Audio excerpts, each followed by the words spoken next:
À l'heure où la peur de l'échec scolaire habite la plupart des familles, il reste peu de moyens aux municipalités pour intervenir dans ce combat pour la réussite.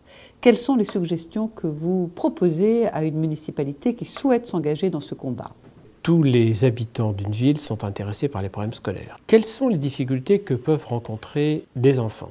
Soit ils ont des difficultés propres à leur personne, difficultés pour apprendre les mathématiques, difficultés pour apprendre à lire, difficultés pour d'autres aspects de l'apprentissage scolaire, soit ils ont des difficultés qui sont dues à leur éducation dans leur petite enfance, disons peut-être à leur milieu social. L'école est bien entendu là pour essayer de résoudre ces difficultés.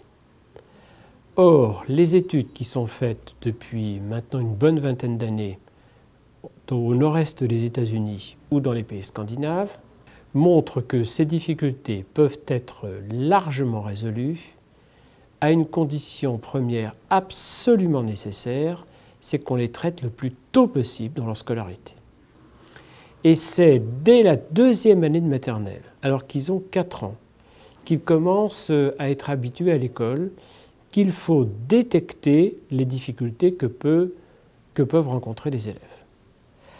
On voit leurs difficultés dans le graphisme, on peut voir leurs difficultés dans les premiers apprentissages des nombres, et on voit les premières difficultés sur tout ce qui concerne l'écrit ou le début de la lecture.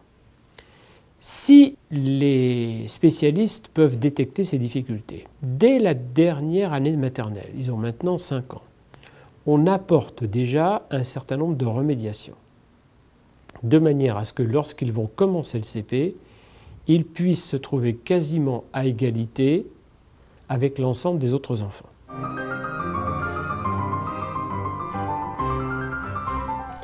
La classe de CP est fondamentale. Tout se décide dans cette classe de CP. Les études ministérielles en France montrent que dans les 4 premiers mois de leur scolarité, les débuts de l'apprentissage sont absolument fondamentaux pour voir si l'enfant commence bien sa scolarité et donc a les bonnes bases pour réussir. Alors, vos préconisations, c'est un personnel spécialisé supplémentaire en école maternelle? Je pense qu'il y a 2 aspects. Le premier aspect, c'est que des psychologues, des orthophonistes, des médecins spécialisés puissent voir quels sont les différents 10 qui poseraient problème à un enfant. Soit une dyspraxie,